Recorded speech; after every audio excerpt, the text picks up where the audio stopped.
Hey, good afternoon. I'm certified meteorologist Brandon Orr, tracking the latest on Hurricane Milton, which is still a powerful Category 4 storm. It is down from a Cat 5 where it was very early this morning. We're starting to get some strong wind shear to kind of disrupt the center and the core of the storm a little bit. And we've kind of been expecting a slow, gradual weakening trend as it moves towards the coast, but it's still expected to be a very strong Category 3 hurricane when it makes landfall. That's going to be pretty devastating to Florida's west coast. Not only that, the wind field will expand, so that storm surge is going to expand as well. Max winds at the 11 a.m. advisory, 145 miles per hour. You can see by 8 o'clock tonight, still 125 miles per hour just off the coast. So I'm thinking roughly midnight-ish. Give it a couple hours on either side of that by the time it makes landfall. The center of the cone seems to go in around Bradenton to Sarasota, so that would put at least slightly better storm surge into Tampa, but a wobble in either direction could cause that 10 to 15 feet of storm surge to go into the bay there in Tampa. So we are really watching where this makes landfall closely, and they really have to prepare for that worst case scenario.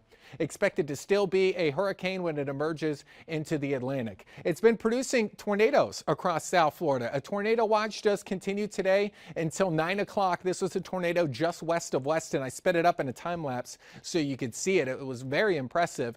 Thankfully did not disrupt any homes or businesses. It was just west of Weston by just a few miles. So it was out there over the open sawgrass. We still could see an isolated tornado or two later today, although I don't expect as many supercellular thunderstorms like we had earlier this morning. So going into Thursday is when we'll see most of the impacts in Miami-Dade and Broward.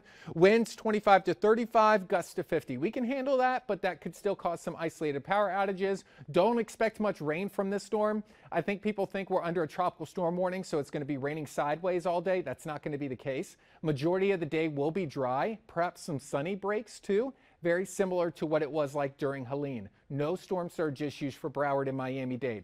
So no hurricane shutters, nothing like that. It's just going to be a very windy day.